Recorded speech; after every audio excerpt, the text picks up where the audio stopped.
This is the I2C bus, with the Arduino Nano as the master and the DS1307 RTC chip and the TC74 temperature sensor as the slaves.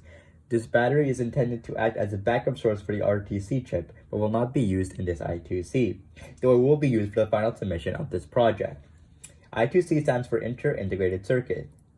The protocol is used to allow communication between two or more peripheral and controller devices through two bus lines, the serial data line and the serial clock line. The Arduino Nano's corresponding SDA and SCL lines are on analog pins A4 and A5, which connect to the SCL and SDA of all the other devices. The I2C can communicate with each device by retrieving its address. Each device has a different address, so the Nano can read or write data from a specific device. Since this I2C makes use of 8 bits, up to 127 devices can be wired to this bus. You can confirm the devices are connected to the I2C by referring to the Nano serial monitor.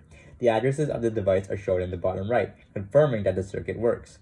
If I remove the temperature sensor, then only the RTC's chip address is displayed. Here's how the I2C works. For the I2C bus to communicate between two devices, there must be a start and a stop condition. The start condition begins when the clock line is high, but the data line transitions from high to low. The stop condition begins when the clock line is high, but the data line shifts from low to high. The time interval between these events represents data transfer between the master and slave. The frame of data transfer between the slave and master can be divided into 3 parts, each sequence consisting of a byte.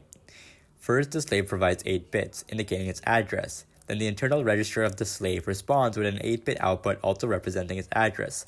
Finally, the sequence of bytes ends with the data stage, where all the data is completely sent. There are also bits called the acknowledged/non-acknowledged bit between each byte, which informs the devices if the data was successfully sent. An acknowledged bit means that the data was processed, but a not acknowledged bit means the data wasn't transferred. There was an error somewhere in the data communication. Moreover, in the slave's address byte sequence is the read/write bit. The read bit, logic high, means the master will send data to the slave. On the other hand, the write bit, logic low, implies the master will require data from the slave. Here is an example of a single byte data transfer. The bits are outputted in order of MSB, most significant bit first, to LSB, least significant bit last. The SCL continually rises and falls, and data is transferred only when the SCL is high. Since the first bit is 1, SDA is high, but because the next bit is low, SDA becomes low. For each clock pulse provided, the SDA sends 1 bit of data. The ACK bit is logic low, which makes sense given the I2C is active low. If it were an ACK, then the SDA would be high. Here is the code for the project, which retrieves the addresses of the RTC and the temperature sensor. I've also included my own code, which uses the I2C system to read the temperature. The wire library is used to invoke the I2C protocol. When serial has been called, the Nano searches for 127 possible addresses, which is the maximum number of devices that connect to the I2C network using the begin transmission function. Then the end transmission function is called, which determines the success of the data transfer. A value of 0 indicates the data transfer was successful, and so will print the address in hexadecimal. This loop is run for each address found. To calculate the temperature, bytes from the TC74 address are requested. Then the available function returns the number of bytes available for retrieval.